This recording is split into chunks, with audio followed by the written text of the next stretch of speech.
ब्रह्मरूपमादिमध्यशेष सर्वभाषकम् भावषट्कहीनरूपनित्यसत्तमध्ययम् वङ्मनौति गोचरं च नेति नेति भावितम् तं नमामि देवदेव रामकृष्णमीश्वरम् आदितेयविहरं शूरारिदैत्यनाशकम् साधुशिष्टकामदं महीषुभारहारकम् सद्मरूपतत्तकं युगे युगे च दर्शितम् तं नमामि देवदेव रामकृष्णमीश्वरम् सर्वभूतसर्गकर्मसूत्रबन्धकारणम् येन कर्म पापपुण्यतारतम्य साधनम् बुद्धिभाषसाक्षिरूप सर्वकर्मभासनम् तं नमामि देवदेव रामकृष्णमीश्वरम् सर्वजीवपापनाशकारणं भवेश्वरम् स्वीकृतं च गर्भवासदेवधानमीदृशम् यापितं स्वलीलया च येन दिव्यजीवनम् तं नमामि देवदेव रामकृष्णमीश्वरम्।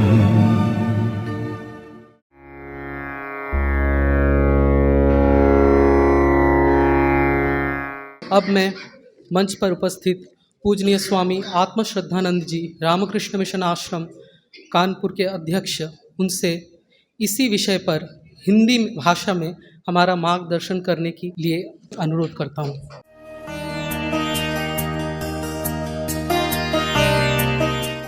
ओम असतो मा सद्गमय तमसो मा ज्योतिर्गमय मृत्युर्मा अमृतं गमय। मंच पर आसीन श्रद्धेय स्वामी अमृत रूपान जी महाराज को प्रणाम। अभी अभी हमने स्वामी बोधमयान जी महाराज के वचनों को सुना। महाराज जी को प्रणाम। डॉक्टर सुमिता रॉय जो हमसे बहुत सालों से परिचित हैं, अंग्रेजी की बहुत अच्छी प्राध्यापिका हैं, आश्रम की बहुत सालों से उनका संबंध है, उनको भी नमस्ते। हम रामकृष्ण मिशन के 125 साल पूर्ण होने की इस एक उपलब्धि या इस अवसर पर ये कार्यक्रम कर रहे हैं। आपने सुना रामकृष्ण मिशन का ये जो एक संस्था है, ये जो अपने आप में एक भाव आंदोलन है, ये 125 साल पहले 1 मई 1897 में इसको स्वामी विवेकानंद ने स्थापित किया। हमें थोड़ा सा इतिहास में जाके समझना होगा कि क्यों इसे स्थापित किया और आज के परिप्रेक्ष्य में इसकी क्या प्रासंगिकता है और विशेषता आप सब युवाओं के लिए। इतिहास की दृष्टि से देखें तो स्वामी विवेकानंद उस समय जस्ट अमेरिका से वापस आए थे। आप में से कितने लोगों ने स्वामी विवेकानंद की जीवनी पढ़ी है? कृपया अपने हाथ ऊपर उठाइए। लगभग 10 लोग या उससे भी कम। ठीक है, इस शिविर का यही उद्देश्य है कि जो नहीं जानते हैं वो जानेंगे। तो स्वामी विवेकानंद की जीवनी अगर आप पढ़ें, वैसे इंटरनेट पे आप जाकर पढ़ सकते हैं। आपको अगर अच्छी पुस्तक चाहिए तो हमारे पुस्तकालय में या सेल्स काउंटर में भी मिलेगी। तो स्वामी विवेकानंद पहले उनका कलकत्ता में जन्म हुआ, बड़े संभ्रांत परिवार के थे। जब युवा थे तो उनके मन में बहुत से प्रश्न थे और उन्हीं प्रश्नों का उत्तर खोजते हुए वे उनके भावी गुरु श्री रामकृष्ण देव के पास पहुंचे। और वहां पे उनका एक प्रश्न था कि महाशय, क्या आपने भगवान को देखा है? तो उनका उत्तर जो था, हाँ मैंने देखा है। कहने को तो कोई भी कह सकता है, लेकिन उसके पीछे एक प्रामाणिकता चाहिए, उसके पीछे एक सच चाहिए। इतना ही नहीं, श्री रामकृष्ण देव ने कहा कि हाँ मैंने देखा है और मैं उसे और स्पष्ट देख रहा हूं, जैसे कि जितने मैं तुमको देख रहा हूं उससे भी अधिक स्पष्ट देख रहा हूं। धीरे धीरे उनका जीवन बढ़ा, बाद में उन्होंने उसके गुरु के रूप में स्वीकार किया। उनके महासमाधि होने के पश्चात, श्री रामकृष्ण की महासमाधि होने के पश्चात उन्होंने पूरे देश का भ्रमण किया और उसी भ्रमण में करते करते वो कन्याकुमारी पहुंचे, जहां आज एक प्रसिद्ध एक मंदिर है, स्वामी विवेकानंद रॉक मेमोरियल, समुद्र के अंदर। वैसे कन्याकुमारी माता का मंदिर तो समुद्र के किनारे है और अंदर में एक बहुत बड़ी शिला है समुद्र के अंदर में, उसी पे ये मंदिर बना हुआ है। वहीं पे स्वामी विवेकानंद तैर के पहुंचे और 3 दिन उन्होंने किसके बारे में सोचा, आप सोच सकते हैं? भारत के बारे में। आप में से कितने लोग सोचे होंगे इस प्रकार? सोचिए, भारत के बारे में सोचना, ये नहीं कि भारत की क्या कमियां हैं ये सोचना है। भ्रष्टाचार है, बेईमानी है, अनुशासनहीनता है, बहुत सी बातें हम कहते हैं। क्या हम अपने देश की, अपने राष्ट्र की महानता के बारे में भी सोचते हैं? क्या हम ये भी सोचते हैं कि हमारा देश एक समय एक ऐसा देश था जिसे सोने की चिड़िया कहा जाता था और जिस पे आक्रमण करने के लिए पूरे देश, आसपास के देशों से बहुत दूर से लोग आए उस पर आक्रमण करने के लिए? क्यों?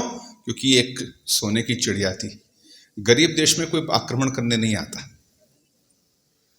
स्वामी विवेकानंद ने भारत के बारे में सोचा और वहीं पे निर्णय लिया कि वे अमेरिका जाएंगे, क्योंकि अमेरिका में एक विश्व धर्म सम्मेलन हो रहा था। ये एक बड़ी अद्भुत कहानी है। स्वामी विवेकानंद की जीवनी मानो एक बड़ी अद्भुत कहानी है। आज हम यहाँ पे हैं जमशेदपुर में, तो उसका भी एक संबंध बैठता है। जब स्वामी विवेकानंद जहाज से, उस समय में हवाई जहाज तो होते नहीं थे, जहाज से जा रहे थे तो वो जमशेद जी टाटा जी को जहाज में मिले थे। स्वामी जी ने एक उन्हें सुझाव दिया था बातों ही बातों में कि हमें इस देश में रिसर्च इंस्टीट्यूट्स की आवश्यकता है, जो टाटा जी ने बहुत ही गहराई से उसको समझा और कुछ वर्ष पश्चात उन्होंने स्वामी जी को एक पत्र लिखा जो यहाँ टाटा म्यूजियम में है, कभी आप जाएं देखिए। उस पत्र में लिखा है कि स्वामी जी हम आपसे मिले थे, आपने यह सुझाव दिया था, तो उसी सुझाव के अनुसार अब हम एक रिसर्च इंस्टीट्यूट शुरू करने जा रहे हैं, आप कृपया इसके डायरेक्टर बनिए। स्वामी जी तो नहीं बने और टाटा जी भी इन ड्यू कोर्स वो भी चल बसे, स्वामी जी भी चल बसे। लेकिन उसके कुछ साल पश्चात उन्होंने जो फंड रखा था, उन्होंने जो व्यवस्था की थी, और स्वामी विवेकानंद के 2-3 शिष्या जो अमेरिकन और इंग्लैंड की थी, उनके प्रयास से आज भारत का सबसे जो ख्याति प्राप्त एक रिसर्च इंस्टीट्यूट है, इंडियन इंस्टीट्यूट ऑफ साइंसेस, वहीं से शुरू हुआ, उसी एक घटना से शुरू हुआ। तो स्वामी विवेकानंद अमेरिका गए, वहाँ शिकागो में उन्होंने अपना भाषण दिया, जो आज एक अपने आप में एक बहुत बड़ी ऐतिहासिक बात है। उनके भाषण के बारे में कहा जाता है कि वो एक अद्भुत था, अद्भुत घटना थी। क्यों?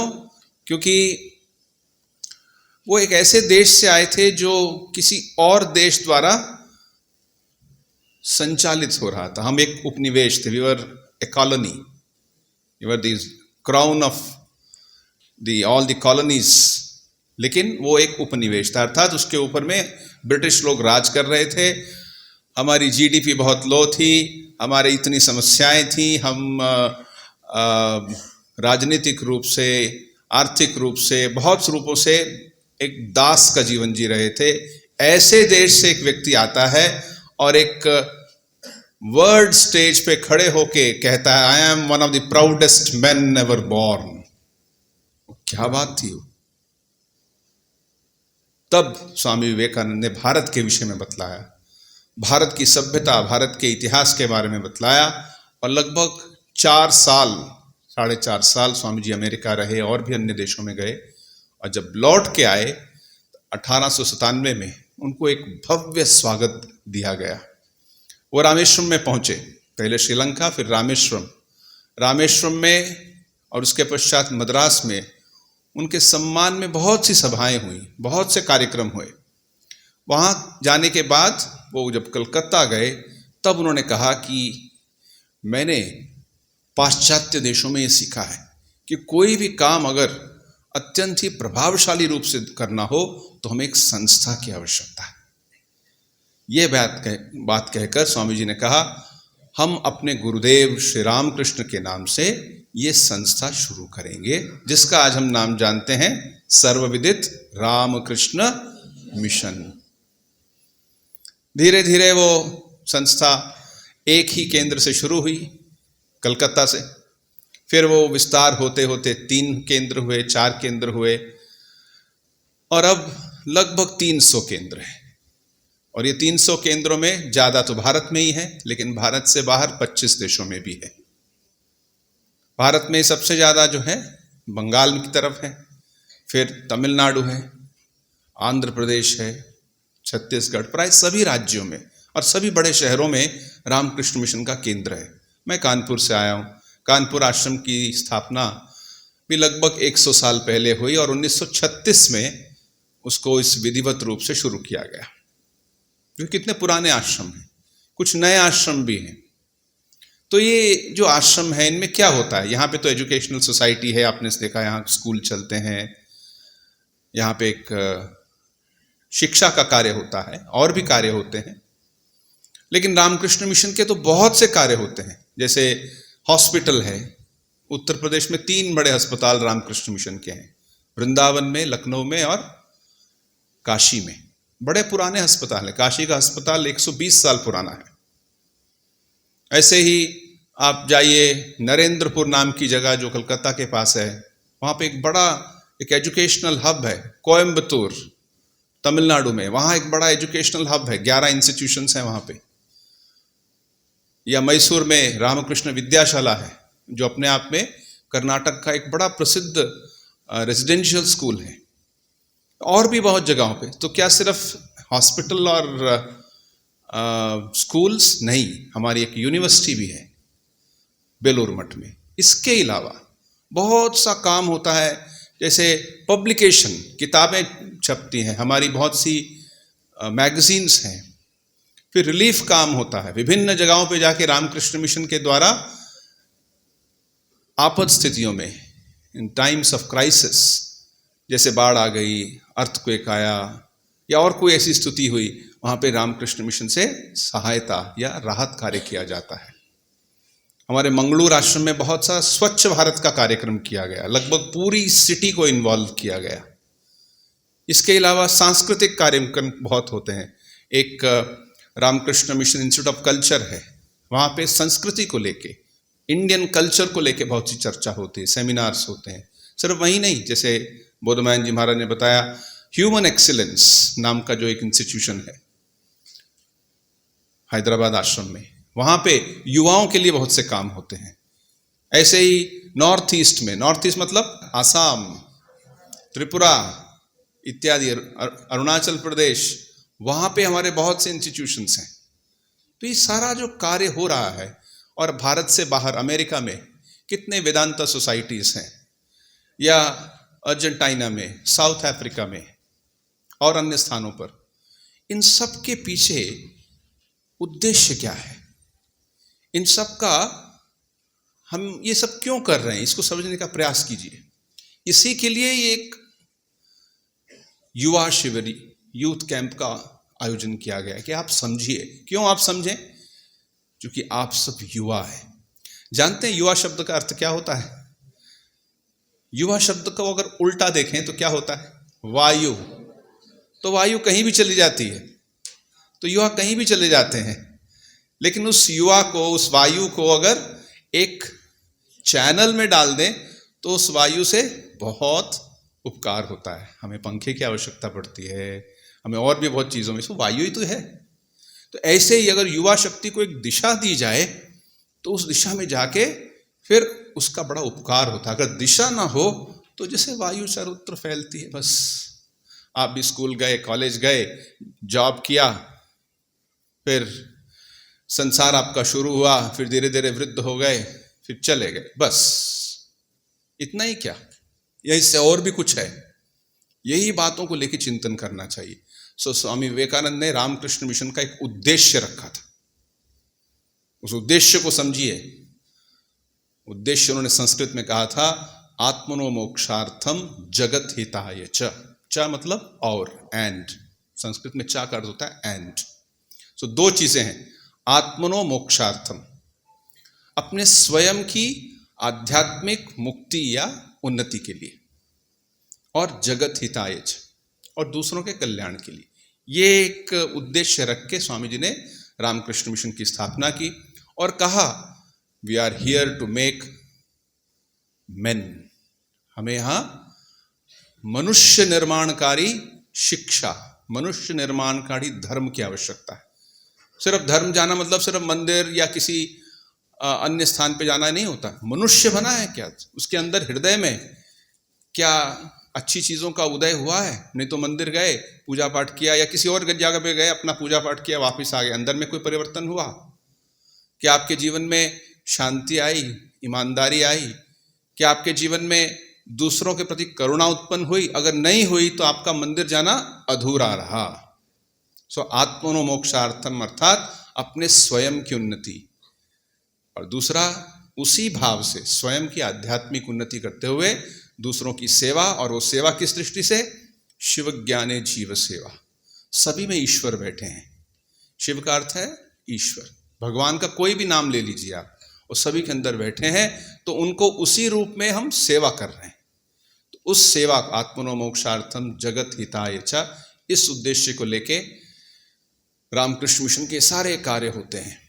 I hope all of you will open up your mind and will not discuss among yourselves, but be very clear and very focused on what the speaker is telling.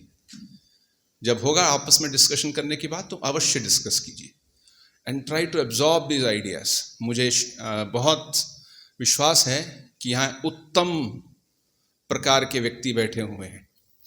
Bible में एक जगह आता है कि अगर आपके पास बीज हो और बीजों को ऐसे फेंका जाए तो बीजों का क्या परिणाम होगा? कुछ बीज तो हवा में उड़ के चले जाएंगे, और कुछ बीज कोई पक्षी उठा के ले जाएगा, कुछ बीज ऐसी जगह पे जाएंगे जहां वो उगेंगे ही नहीं, कुछ होंगे जो अच्छी भूमि में गिरेंगे लेकिन हो सकता है पानी ना मिले, और कुछ बीज ऐसी जगह पे गिरेंगे जिन पे सब चीज़ों की आवश्यकता है, वहाँ पे वो सब उपलब्ध हैं, और धीरे धीरे वो वृक्ष बन जाएंगे। आशा है आप लास्ट टाइप के भूमियाँ हैं जहाँ पे ये बीज गिरेंगे। आप सबको बहुत बहुत बधाई कि आप यहाँ आए हैं। विशेषकर देखना जैसे दिखाई दे रहा है कि आप लड़कियाँ ज़्यादा हैं, तो मातृशक्ति ज़्यादा है। तो स्वामी विवेकानंद कहते थे, if you teach a boy you teach a boy, if you teach a girl you teach a whole family. Thank you very much.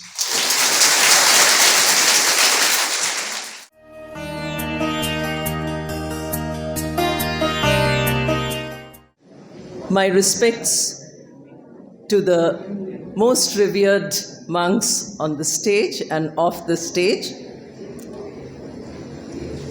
My greetings to all the youngsters, but I see some chairs only, but the youngsters are missing.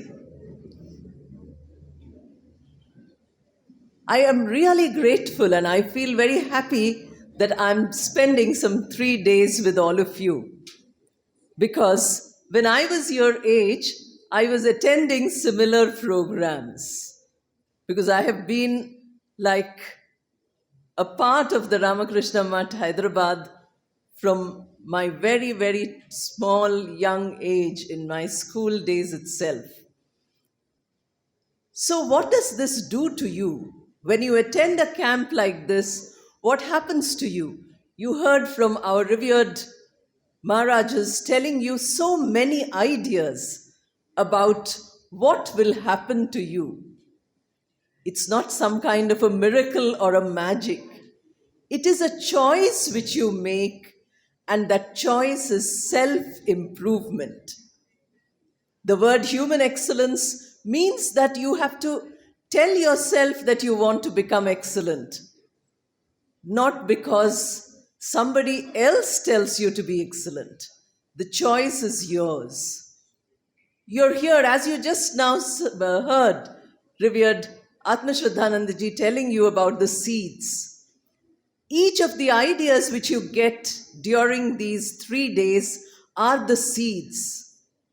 I remember when we were in 5th or 6th class, the biology teacher told us to take a seed, put it in a glass, and germinate it and bring it to school one day. We were so excited. Every day we were seeing whether the tree is growing or not. We were very small children at that time. I don't know if such things are done today, but here you can try it. The ideas which you will get from the great people you will hear here are the seeds. The soil is your mind, as you heard already, and you have to germinate the seed with a lot of care. So these 3 days are only an introduction to the youth camp. Please don't think that these 3 days are the youth camp. This is only an introduction. The real youth camp goes on forever. We were very fortunate that we were mentored by a great Swamiji, Swami Ranganathanandaji. And we could get a lot of ideas from him because he was constantly telling us, showing us what it is to be human excellence, what it is to acquire human excellence. And the topic of this camp is so wonderful, nation building. So you become excellent individually, each one of you. Who is sitting here, wonderful, you have already chosen to come. But when this camp is over, if within the next few months you can tell 10 others, 300 are here, then 3,000 youth get empowered through you. You are going to tell them. And then what happens? Collectively, as a team, we make our country better. Swami Vivekananda's dream it was that India will lead the world. Today, you are a fortunate generation that India is leading the world. It is becoming more and more powerful in the world all over, We are being recognized as a very powerful nation. Each of you has a role in it. Don't think you have to become a great person in order to lead the country. The smallest, the tiniest job which is there in the country gives that team the strength which makes you great. I'm sure you might have seen, if not in real life, in some movie, what is called as the Dahi Handi during, Krishnashtami. There, a single person is not the hero, not the one who breaks the pot, but every person who's there on the ground and, in each of the layers. So each of us will become like that. Bodhmayanandaji told you, our Adhyaksh Maharaj also here in Jamshedpur has told you that this is the crucible where, in your chemistry labs, I'm sure you're using the crucible in order to heat sulfur and things like that. So here is the crucible which is going to heat all the excellences, all the strengths that are there, make them stronger and better. As the camp is going on, I don't want to see you all sitting and listening only, because listening is only one skill. I'm an English teacher, Listening is only one of the skills. I want all of you to be articulate, to speak, because Swami Vivekananda chose his guru by asking a question, by interacting with Sri Ramakrishna at every point, by arguing sometimes, by saying, I don't believe sometimes, not by, as Swamiji said, not by being goody-goody. He said, have you seen God? Really, can you give proof? Things like that. So please be very energetic. Eat well. I'm sure Swamiji will give you excellent food. Be full of energy from 5 in the morning till 10 in the evening. No sitting quietly and saying, oh, we are so tired. You can't be like that. What comes of this? You can see me. Success comes, happiness comes, name and fame comes, everything comes. But more than all this comes an inner peace, an inner strength. This is what the Ramakrishna tradition does to you. If you want proof, everybody wants proof, then look at people like us who have been trained in the Ramakrishna ashrams all our lives, and we could fight all the battles. Bodhamayanandaji knows what battles it is to teach in the university today. It is like living in a battlefield. But we don't run away. We don't become Arjuna at the beginning by saying, oh, I cannot fight. These people are all related to me. Not that. Strength, power, these are what Swami Vivekananda gives you. This is his gift to all of us. Let us reclaim that gift. The youth camp is one way of doing it. I wish you all the best, and I really look forward to spending time with all of you. Thank you and namaste.